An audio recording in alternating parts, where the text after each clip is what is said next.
morning news on YourIowa.com is brought to you by the Commission on U.S. Territories, striving for equal representation around the globe, and by Keep Iowa First, committed to keeping the Iowa caucuses the first in the nation contest in selecting the presidency of the United States. And now, here's your host, Brent Roske.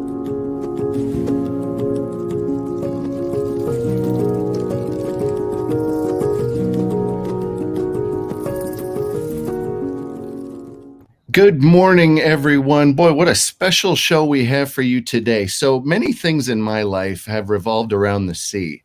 If you read the New York Times article on my run for Congress, it says Brent Roske lives on a 45-foot yacht off the coast of Marina del Rey. My wife, Dana, and I actually named our daughter after Marina del Rey because that's where we met. And a phrase that I heard many years ago has come to influence a lot of my life. And that phrase is Mare Libertas, which is from the sea freedom. That is actually the slogan of the Principality of Sealand. And I couldn't be more happy to welcome on Prince Michael of Sealand to the program today. And there he is. Hello, sir. Thank you so much for being on the show. Good morning, Brent. It's a pleasure. So what a fascinating story. And I want to give folks just some highlights. Even just this last summer, the BBC wrote about Sealand, and it said that Sealand was born from the determination of a working class family from Essex who turned this outpost into a micronation. Dreams were born, freedom from authority was granted. It is such a dream on the sea, if it were. And some people don't have the joy of knowing about Sealand. I'm wondering if you can kind of give just a quick background of how it started, and we'll go into then some of the detail of what it's meant to you and your family for the last 50 years. Yeah, well, I mean, the whole thing started really. My father got involved with a phenomenon called pirate radio. Back in the UK, back in the 60s, in the early 60s, there was no commercial radio and there was no pop music for the kids. It was all what the BBC played, what you got, and it was chamber music and classical music and talk. And certain entrepreneurs, my father being one of them, put a radio station out at sea, outside of territorial limits.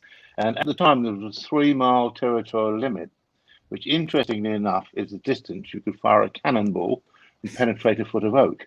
So in other words, the area they could control. So some of these stations went on ships, and some came from America, and some went on these old wartime fortresses. And the Sealand is an old naval fortress out in the North Sea. But originally, my father went on a fortress called the Knockjohn Fort, which was on the Knockjohn sandbank, and he broadcast his radio station, Radio Essex. And then the British government brought in the Marine Offences Act, which made it illegal to supply them with fuel, food, to work for them, to advertise on them, made it totally untenable. And they also stretched territorial limits by finding a sandbank that dried out on the lowest of neap tides, that they could put a British flag on and then jump another 3 miles from there. So he was basically put out of business. So he looked around for a better jurisdiction to do what he did, and he came across Roskes Towers, which were off the coast of Harwich and further out in the North Sea. And Christmas Eve, 1966, and I suppose I was 14 years old. My father, myself, and all the, I always say, the spotty pale DJs that we had working on the radio station, went across to this fortress and climbed up this rope. We didn't know it was manned. There was a couple of men on it, working for another radio station, Radio Caroline. They were just minding it, and without any violence at all, we just took them ashore. And then we were there. So my father's initial plan was to put his radio station back on the air. But in the meantime, all sorts of things were happening. I mean, the other radio station faction were sending out thugs to try and throw us off, and all sorts of, like 7 different attempts. As I say, I was 14. It was an interesting time. But my father then had the bizarre idea of declaring independence, which I suppose came about because the likes of Ian Smith, who was the president of Rhodesia, he declared UDI. He wanted to break away from the United Kingdom, It was way back in those days. There's still a bit of an empire going on, and he declared unilateral declaration of independence.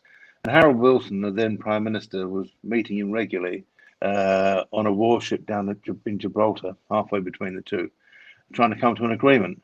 And I suppose that's probably where I got the idea from. So he decided let's declare independence. So it turns out that the British government built this fortress in the North Sea during a time of war, so no one cared. And they built them there because the German bombers would use the Thames to navigate to London. Obviously before the days of GPS and all this tricky navigation stuff we've got now. So they would find the mouth of the Thames and follow the river to London. They would drop parachute mines and acoustic mines in the river to disrupt the shipping, which was obviously all the convoys coming to the United States and around the world to help Britain in the war cause. So the government decided to put 4 of these forts across the mouth of the Thames, and there was 2 right out in international waters, and one was Roskes Towers, now Sealand, and the other one was the Stunkhead Forts. Well, so they built these things, but they built them illegally. But they built them during the Civil War, and as I said, no one cared. But when they abandoned them in the early 50s, they should have destroyed them, and they didn't.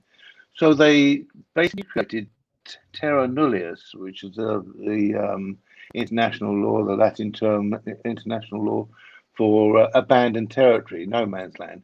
So this thing belonged to nobody, claimed by no government. So when we took it over, we were in a perfect position to declare independence, which is what my father did. And Prince Michael, if you look at the video here, so this is actually, I don't believe it's Roskes Tower, but is that that was one of the images that I've seen. Is that basically a Sealand? I've seen other photos of it, but this was the best quality that I saw. Yeah, no, that's it. That's one of the naval forts, and the 2 towers. I mean, basically, it's a steel platform standing on 2 towers, and the towers have rooms all the way down to the seabed. There's 7 floors. Then a platform on top, and then they were armed with 2 3.7 anti-aircraft guns, 2 Bofor guns, and all, I think Oerlikon machine guns as well on the top. But also one of their basic pluses for the military was the fact they had radar, and it was a stable radar platform, so they were able to use it quite effectively. And in fact, in one incident during the war, a flotilla of E-boats, that's fast motor torpedo boats, came out of IJmuiden in Holland. I think it was 6 or 7 of them, and the fort picked them up on the radar and opened fire on them, and they couldn't work out where the fire was coming from. And one of the boats got hit and swerved and hit another boat, and some sunk and some were scuttled. It was quite interesting, but they were very effective, the forts. They shot down some 22 doodlebugs, which were the flying bombs that at the end of the war that the Germans were like first missiles really sending from the coast of Holland and that to bomb London. I mean, they were literally a flying bomb, and apparently my mother told me you'd hear them come over, and then the engine would stop, and you'd hear pat pat pat pat pat, and then they'd just fall. They were timed to the engine stop, and they just fall and explode. And of course, he shot down several aircraft as well. So they were quite successful. They did what they were there to do. So those guns that you mentioned, they were there when you folks climbed up the rope on Christmas Eve. You're 14 years old. You actually ended up using one of those guns against. Sorry, you broke up there, but we didn't use the guns for anything. But I did. At one point, we were getting a lot of, as I said, there was multiple attacks by different radio factions, and I went out there on my school holidays. I was home from boarding school for my Easter holidays, and my boarding school was in Wales, which is quite a cold and austere sort of a place to be in school. Was, as you imagine, out of Harry Potter, shall we say, you know? And I went out on the boat with my father, and he was having trouble with his staff, and they were leaving.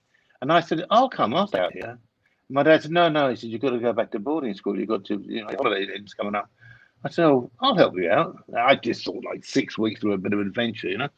And I managed to convince him, and I stayed out there. And then all these attacks started taking place from other radio station factions. So there was a gallon of petrol out there, so I made up some Molotov cocktails. As a young boy in those days, I had a shotgun cartridge collection. It was quite normal in those days. These days, you get put in prison for 5 years in the UK for having a gun or anything that looks remotely like a gun. So I made a shotgun up out of some conduit, and bizarrely enough, the firing pin was made of something from the 3.7 anti-aircraft gun. So that's probably where that comes into. So yeah, we. Yeah. It sounds like, yeah. And what people I don't necessarily understand is that this is out in the middle. You're 12 miles offshore. It's in the middle of the sea there. Describe, because you've spent some real significant time out there. It's not like you were just visiting on the weekends. I mean, what's the reality of that? I have property out in the California Mojave, and you bring friends, you bring some firewood, you bring a dinner, and then you pop down to the shop, you get some beer. This is a totally different experience in that. Why don't you describe what the day-to-day is living out on Sealand? Well, I think that you're quite right. It's totally different to the lovely life that it sounds like you had on living on a boat, because as I remember it, I mean, we had an old fishing boat at the time, and I'd be out there with my mother quite a lot, and my dad would have to run the boat, so he wouldn't be there. He'd have to come back to the UK to get food and things. And I think I never realised at the time it was such a big thing, but looking back, and when I talk to people now, I think the biggest thing was there was no communication. And there was no mobile telephones, obviously. And funny enough, I remember saying to my father when I was a child, there was a comic book, and it was Dan Dare was the hero. He was a spaceman, and the Mekon, which is an alien with a great big green head, and he was the daddy, And Dan Dare had a thing called a communicator, and he'd go deep, deep, deep, and he talked to people on this little thing he held in his hand. And I remember saying to my dad, "Do you think we'll ever have anything like that?" And he said to me, "Oh, it's a stupid, son. They can never make anything like that." Well, how crazy is that? Hey, the whole world's got one in their pocket. But anyway, coming back to the story. So there we were out there. There was no communication at all, no radio contact, nothing. And the boat would go, and my dad would say, "I'm going now. I'll be back in 2 weeks." And 2 weeks later, you'd be looking at the horizon to the southwest, no boat. And then a week after that, you'd still be staring to the southwest, And maybe a month later, it'd turn up or something because of various reasons, whatever, out of its control. And so it's so frustrating. And also, when we were first there, we had no electricity. So we started with candles. We moved on to hurricane lamps, and then Tilly lamps, which are those paraffin ones you pump up, which were quite effective but hard work to get fixing and keep them running. And then we managed to get generators going out there, so the whole world changed. But it was pretty tough, I mean, you'd go out with a hammer and chisel to get the water from a tank, because they're frozen solid in the winter. Nothing like living in a nice bit of California or somewhere on a boat.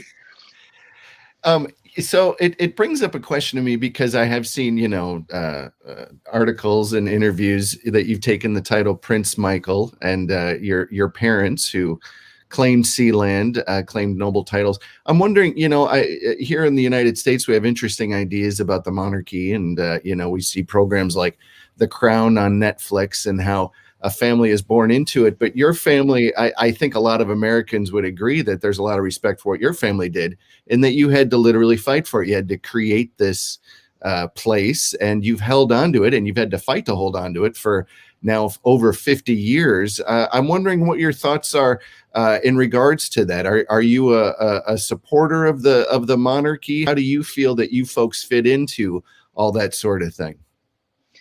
Well, there's a couple of things. I mean, my father obviously fought in the Second World War, and he was wounded about 7 times, I think. And up to the day he died, he said, if I was asked to do it again, I would do it again. But then, having said that, I mean, he was a great patriot, and I'm a great patriot. What we do is cock and snoop at the establishment. We don't knock the monarchy. We don't knock Great Britain. It's quite a magnificent place, I have to do. But my father was wounded, and he's the only man I know that actually said he enjoyed the war. But I think it was the adventure of the travel, and not about killing people. The adventure and travel and seeing the world for a young man, because he always had to have an adventure. And obviously Sealand, I was going to say Sealand was his last adventure. One other thing I remember the other day, him saying to me, my final adventure, I said to him, "What do you think about death? What happens? Is there an afterlife or this or that?" He said, "Death is my final adventure." He said, "I'll see what happens when I get there." But He did think that. He didn't think it was an after. Yes, he did. He thought it was like reincarnation or something. He thought people like-minded people stuck together, and nothing was wasted. But whether that's true, I don't know. I'm not fully convinced myself. Well, your father definitely was a larger than life individual. He was a major in the British Army, and lived to be in his 90s. And I seen photographs with a helicopter and all this sort of thing. And there was in the 70s a takeover of Sealand. Is that right? Yeah. So he was invited to Germany to we got involved with a group of European businessmen, Germans, Dutchmen, Austrians, and he was invited to a meeting in Austria, in Salzburg, in Austria, to sort out a contract and make this thing happen. They were going to build a small leisure island and put up a radio station and do all sorts of interesting things. So off he went. It was before the days of cheap air travel, and used to drive to places like that. So he got in his car and with my mother, and they drove to Austria. And while they were away, I was up Sealand on my own, and this Dutch helicopter turned up from KLM, the Dutch national airline, I have to say, brought armed terrorists out from Holland. I mean, what would we say about that these days? But anyway, they turned up, and they wanted to land, and they couldn't land because we had 3 masts up on the top to stop helicopters landing, just for that reason. So they lowered a man down on a winch wire, and it was a fellow that I'd met before, who bizarrely enough was a German tax consultant, and he tried to, and then another fellow came down, who it turns out was an Olympic cyclist of all things, but I'd never met him before. So he tried to convince me. My father signed a contract and wanted me to hand over Sealand to these guys, and he gave me a telex, which was like a paper thing used to use years ago, like a telegram kind of, purporting to come from my father. Well, we had a telex in my office, and I knew you could bodge up a telex to make it look like whatever you want. So anyway, I didn't believe him, and I kept saying to him, "Go back to Holland with a helicopter, and come back with my father, and then fine, whatever." If he told me, that's fine. And then it was really noisy, obviously, with this massive helicopter roaring above. And we went inside, and to cut a long story short, I ended up locked in this room. They slammed the door, and there was a film crew filming from above, and they had a camera tripod and shoved it to the door handle, and there was no way out. Only 2 tiny little portholes like that. No way out. I was in there for about 4 days, I think. They let me out at one point. They made me put my arms through the porthole, and they tied my hands together. Another one came in and searched me because that was it. They found some 16 gauge shotgun shells, and they couldn't find a 16 gauge shotgun. Well, there wasn't one. Like I said, I had a cartridge collection, but they weren't having any of that. So, so eventually they let me outside with my hands tied, and I could see that it's all going nowhere. And I asked them on time, and it's obviously going nowhere. Anyway, I end up fighting with them, and everybody gets knocked out of it and everything else. And I get dragged back in the room again and thrown in this room. And 24 hours later, I can hear an engine outside, and I look through the window, and there's a Dutch trawler outside, fishing boat, and it's got reinforcements. It's got German mercenaries and some few other people on it. So they let me out of the room, and I come outside into the sunshine, and there's these new guys there, and the 2 guys that had me locked in the room, who incidentally have been walking around all day and all night for the last 3 days. Hans, Helmut, Johann, making out there was 50 of them, but of course I knew there wasn't. I soon worked out there were 2 of the idiots there.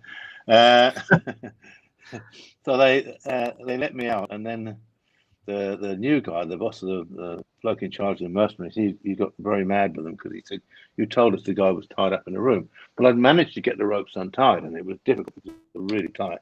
And when they got me on the ground outside when we were fighting, they didn't just tie my elbows together. They held hands together. They tied my elbows, my knees, my feet together, and then my hands down to my knees. So God knows how I got all the ropes off, but I did.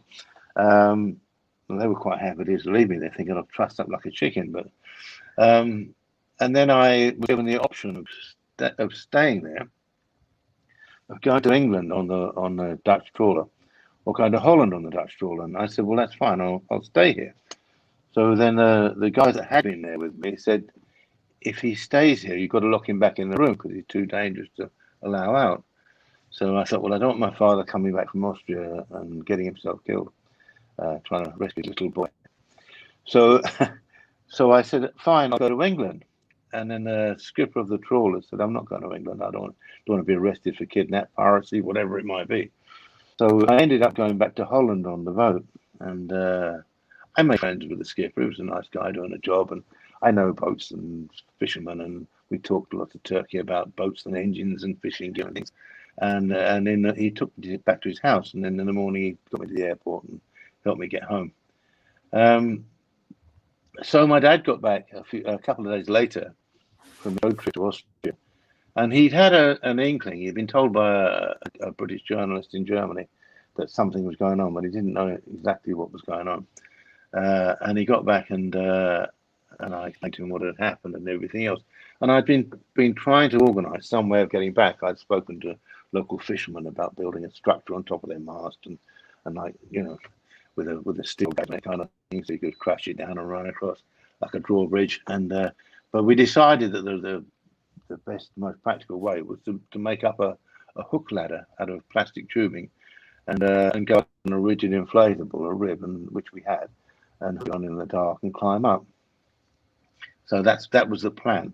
And then the phone rang, and there was this German guy on the other phone, someone who I'd met many times years before, who had got involved with these people, not quite knowing what they were like. And he said to my dad, gave me to take the call. He said, you take the call. I was 26 at the time, and he didn't want to speak to him. And I spoke to this guy, and he said, look, he said, they're going to reinforce the position with 10 ex-Belgian paratroopers with Uzi submachine guns, and they're coming out by helicopter tomorrow. So if you don't do something today, you're not going to do anything. So we thought, I did say to the guy, look, I'm not having that. Worst scenario, I'm going to swim explosives down and blow the place up. I'm not letting it go. So anyway, so we put the phone down on the German fella and phoned. We thought, what can we do? So we phoned an old friend of ours up who'd flown us out before, and John Cruson, who owned a company called Helicopter Hire at our local airport. He owned about 10 helicopters, like spraying and doing film work and everything. And this guy had flown in several James Bond films, inside warehouses, you know, on top of chimneys and things. He was absolutely fantastic pilot. So straight away he said, I'll do it. I'll take you out there. So, right, okay, what do we do? So we said, well, we've got to slide down ropes because there's masts on the top. You can't land the thing. Okay, we can do that. He said, just make sure if you've got ropes on either side that you both let go at the same time so that the helicopter doesn't lunge sideways into a mast, you know, because he's going to hover between two 60-foot masts. So we went down the road and we to the local yacht charter and we bought some rope. And we thought, we've got to try this out somewhere. What are we going to do, you know? And we wanted to go down quickly. Now, this is the years before Who Dares Wins and all that kind of stuff going on that we all see on the films now. Black Hawk Down, with all sliding down ropes with all the right kit. We had no clue. No one, I don't think anybody had done it. Well, if the military done it, it was never seen on television, right? So it was a new thing to do, certainly for us. So anyway, we got this rope and we tied it on a gibbet outside this building we had. I suppose it's 20 foot off the ground, you know, and practice sliding down it, whether we should wear leather gloves or have a bit of rag, or because we didn't want to burn our hands, you know. And we didn't want to have a harness or anything because we didn't want to be attached to the helicopter in case it got shot down or something horrible happened. So we practiced, I suppose 5 o'clock in the afternoon. 3 o'clock the next morning, we pulled outside the local airport, outside a nightclub I used to go in, funny enough, around the back of the airport, climbed over all the barbed wire fence and everything else to the helicopter hangar at the back. And our friend was there in the dark, and that came out of the darkened corner, and he said, boys, he said, take the doors off the helicopter. So we took the doors off the helicopter. It was an Alouette helicopter. So we took the doors off it, like one of those bubble ones, you know, with 5 seats. We took the doors off it and we put them inside the hangar so they didn't blow into the rotors. We climb in the helicopter, fires it all up. It's dark. and it's quite windy. It's going to be quite rough. So fires the helicopter up, and he's clicking all its switches, and it's all screaming up to power. And we decided that my father would be the only one to communicate with him. We all had a headset on. We could all hear what was being said, but we decided only one person would talk to the pilot. I know he's our friend, but we were asking quite a lot of him. So anyway, I hear him through the headset talking to the control tower, and they said, "What are you doing?" And he said, "Well, where are you going to?" And he said, "I'm off to take dawn shots of Sealand," which I thought was quite fun. So, so anyway, the helicopter takes off, flying out, and we're about halfway there, and he says to my father, he said, and we're holding, by the way, pickaxe handles, right? We've all got pickaxe handles and all that. He said, "You got pickaxe handles?" He said, "Haven't you got any proper weapons?" My father said, "Oh, no." He said, "No." He said, "We've got pickaxe handles." Really? He said, "Well, I effing have." And he pulled his coat back and had a 357 Magnum in a shoulder holster under his jacket. "Do you think I'm taking my helicopter out there?" We said, "Oh, that's all right then." I mean, I pulled an automatic pistol out of his pocket, and I had a sawn-off shotgun hanging around my neck on a lanyard, and it was a different thing. So as we approached into the wind, we flew up the coast, past Sealand on our satellite, and we came up into the wind to keep the noise down. And as we came in closer and closer, and it's just breaking daylight, I can see on deck a yellow oilskin shape, a yellow shape that shouldn't have been there. And it's one of the Germans. He's drunk. He was a German lawyer, funny enough, going up puts. He was drunk because he was cold, and that was his excuse. And he was drunk, and he was sleeping in his chair. And he said that the first thing he saw was a helicopter appear from underneath the platform, thundering a rope blaze and right in front of him, and it frightened the absolute shit out of him. So the pilot brought the helicopter around between the two masts, and this fellow running away, brought the helicopter around between the masts. And we by the way had been standing out on the skids for the last 10 minutes, outside the helicopter on the skids with a coil of rope in your hand, ready to try to coil the rope down as we got there.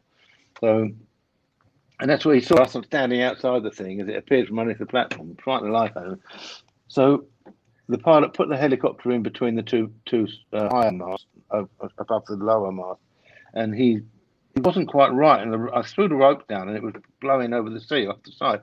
So I climbed back in and put my hand over his shoulder, forward, down, his hand signals, which he did, and it was perfect. And by the way, at this point, I have to mention, it never even occurred to us to wear a life jacket.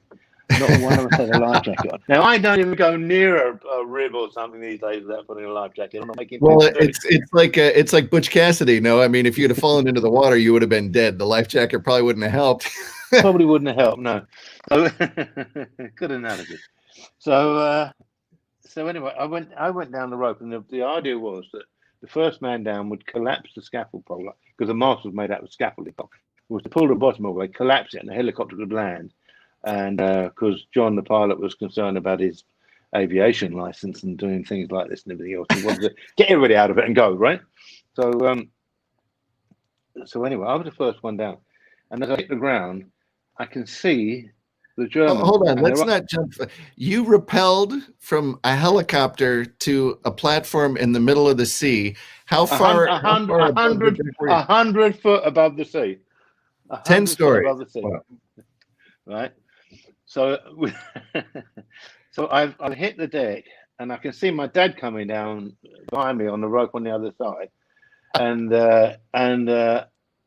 so there was two ropes, and then my dad comes down, and I run to the edge, and I see the German running out below me, and it's about 12 foot down, and in front of me there's a water tank, like a header tank thing, on one of my old wartime ammunition box. It's up level with where I am, like 12 foot up in the air. So I had the option of moving sideways and climbing down a ladder, or making my way down. So I obviously didn't want to turn my back on the Nazi Germans. So I instead of climbing down the ladder, I jumped across this water tank, with 4 foot wide, I suppose, fell 12 foot on the deck.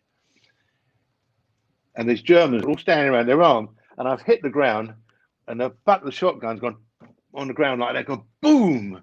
and they've all stuck their hands on you like that. So I nearly committed patricide because my dad was nearby, but and that was it. They all surrendered, and I look back, and my best friend Willie, he didn't have a rope in a helicopter because we could only have two because of the way the pilot wanted it, and I could see him climbing along the outside of the helicopter and going down my dad's rope. That was really cool. But yeah, Wow, interesting story, huh? So amazing story. Your family has had this the Sealand property for 50 years, and you've written a book about it called "Holding the Fort." You can get it at Sealand, the website. You can get it at Amazon as well. You've had it for 50 years. What is your vision for the future, sir? Well, our ideal scenario, would really like to is raise a little bit of land around it, and maybe involve other people, have a little community going out there, you know.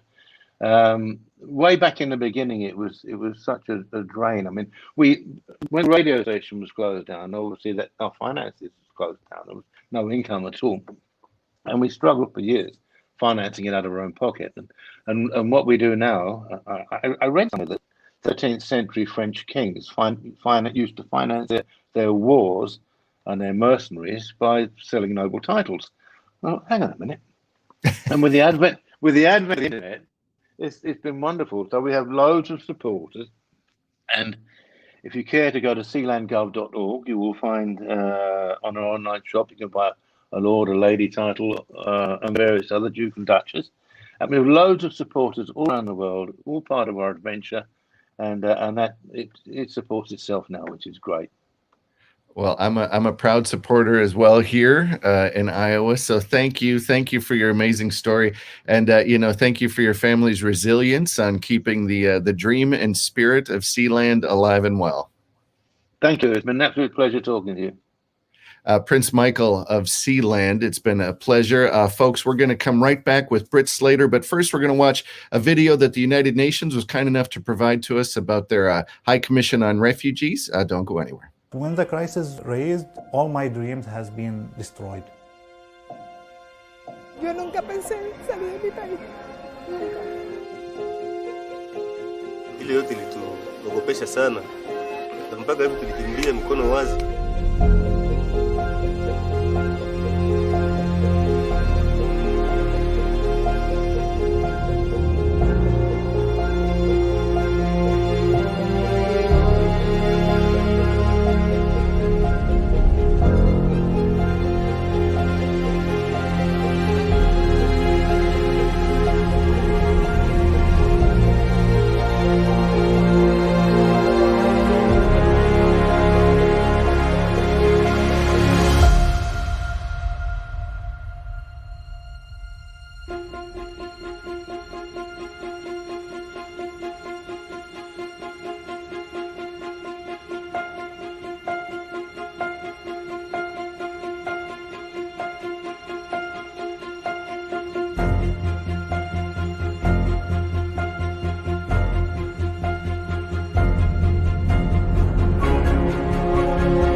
Boy, Britt, what an interview, huh? Oh my goodness. I could listen to him for forever. That was you have this moment where like what he's saying can't possibly be true, but folks, it is. The story of Sealand, there has been some throughout the years, there's been major Hollywood interest in telling that story, and now you get just a small sense why. It's all there, international intrigue, and of course you don't hear in the States, we've got such a spirit of independence. We cast off the British crown. That's, our big claim to fame here as a country. And for them to have their own version of that when and the start of it was pirate radio. It's a fascinating story. And again, huge thanks to Prince Michael Roy Bates of Sealand. And incidentally enough, Britt, he's just down the road from Lisa Marks, who you folks will see tomorrow. She's been our Hollywood correspondent. She wrote the book, Ryan is Ready for You Now. Of all the places in the world that people could live, they literally live about 2 miles from each other. interesting. Yeah, see, totally random. Britt Slater is here to talk about, last week we had on Miss Slater talking about mom tips. And what's really interesting, and I watched, the interview again, and your energy is fantastic. It's amazing. But what we really touched on too is about different chapters in life. And, you recently moved back with your husband and little one from California back here to the chilly but beautiful Midwest. I look out the window and I see trees with no leaves and snow, but it is beautiful. And I'm just wondering, how has your transition been? And, talk about that decision of, what we're going to prioritize these things and these things to bring you back here to Iowa. Yeah, it's been a transition. It's been slow. With COVID, I feel like there's not as much closure. Like when I left Los Angeles, I didn't say goodbye to anyone hardly, on the phone, but I would have liked to travel around to go say hello, make my peace with places that I liked. But, it's actually going surprisingly well. And I think a big part of that is just family again. Just family being here, and it's going really well. It's COVID-19, so there's going to be restrictions and stuff, but we're all right. And I think that another big part of that is just being grateful that we're still here and we're healthy, and so I can't complain. It's the cold weather is it's a lot to get used to. We haven't been back in Iowa during the winter for like 5-6 years now, so yeah. I'm just wearing this huge coat. It's like 5 sizes too big for me, but I'll take it. I remember my first my first New Year's out in Los Angeles. I wasn't into sailing yet, but I was down by the beach, and I remember walking around with just a short sleeve shirt on, and we had lunch outside and had cocktails, and it was on New Year's Day, and I was like, well, it's a completely different life. But again, what the Midwest offers is, you just have more of a sense of what you can actually own in regards to what you have to do to how much money you have to earn, etc. So yeah. I always think that's really interesting. Just this week, there was a bunch of new condo buildings came online here, and the prices are so low. We've been talking about real estate quite a bit on the show because, again, I call this a news talk program. It's more than just this is what happened. We're also talking about life and different ways that we can help people and that sort of thing. And, for myself and our family, we met in Marina Del Rey, but we came quickly back here to Iowa to start our little family. And I know that's what you folks are doing. Yeah. Yeah. Yep. We're living in Valley Junction, and this place is hopping. Like, you know what? There's so many cute little shops. And, that's really what I like about this place is that you can just walk down and there's a street with everything on it, There's this place called Coffee and Cats. You go in and you can these cats are adoptable. So, they're just hanging out in this room like old ladies, and you go in and pet them, and you can get a little coffee too. It was the best thing ever. Really recommend it. That's right. I forgot about Coffee and Cats. It didn't open too long ago. I haven't been in there yet, but my wife loves cats. We'll go check it out. We're going to get a couple quick mom tips for you. And then I had to let Prince Michael go long. I had to let him continue his story. But we did some mom tips last week. Adjusting into new parenthood is a challenge for everyone. And I always think my quick tip is if you just get pregnant, put a mini fridge in your bedroom or the bedroom right next to it, so you don't got to go all the way downstairs to the kitchen for middle of the night beverages. Just get the mini fridge. It's $80. That's a good idea. Yeah, just to save the steps. But I'm always bringing water glasses that I leave up here, and I'm like, oh God, now I have like 30 to bring down. Yeah, no kidding. That's a good idea. So what's your mom tip this week, Britt? Well, my first mom tip is to exploit nap time. I don't know. When I first had my baby, my mom kept saying to me, Britt, sleep when the baby sleeps, sleep when the baby sleeps. And that made sense when the baby was getting up, all throughout the night. But it doesn't make sense anymore. You have got to capitalize on this time. Even if you're speed, just do it, because this is the only time you're going to have to get anything done. So, yeah. And it's so interesting you should say that. One of the reasons that I decided to do this show so early is because this is right before our our little one wakes up and all that, so I can get this done, get the thing finished, and then go back into babyland, especially with COVID. I'm doing a lot of the daycare, etc. So yeah, but when she's asleep, I get all those. It's like I never typed faster. I never made phone calls faster. So yeah, exploiting that time. I love the fact that you've got a little bit of larceny in there. Exploit the nap time. It sounds it's very it's got a little dark cloud to it, but I like it. All right, we got time for one more tip, Britt. Okay, so I think I'll go with my husband's pro tip. He won. He gave me a little suggestion. He says to learn to accept defeat with laughter. And that is very true because, I mean, just yesterday is a good example. I mean, let's see, I was unloading my groceries. So I was putting my groceries in my fridge as my son was unloading them out of the fridge. That was stressful. I was trying to make an appointment on the phone with my son, latched on me like a monkey screaming. And some things are just impossible. And you just have to say, you know what? It's okay that I can't get this done. I can do it during nap time if that's an option. And you just have to laugh about it because you just have to laugh at your new world, which is a mess. So it's a mess being a mom and a dad sometimes, and that's okay. Boy, learn to accept defeat with laughter. I just wrote that down. Thank you so much for that. And I've seen on the internet new parents. When does the crying stop? Our little one cried for the first 9 months. It started at 7:15 at night and went to 11:30 p.m. every night, 7 nights a week. It lasted 9 months, but then it did end, and we got to move on. But yeah, learn to accept defeat with laughter. I love that.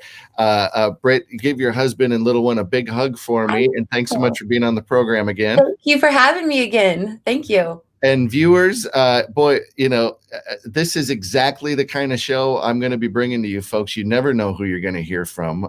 Everyone from Prince Michael of Sealand to new mom Britt Slater. It's all about life. It's all about doing the best we can to help each other out. So thank you folks for watching. We will be back tomorrow. I want to spoil the guest, but I'm gonna wait. I've got a phone call with him. It's fascinating. You're going to want to check out tomorrow. Right here on Your Iowa Morning.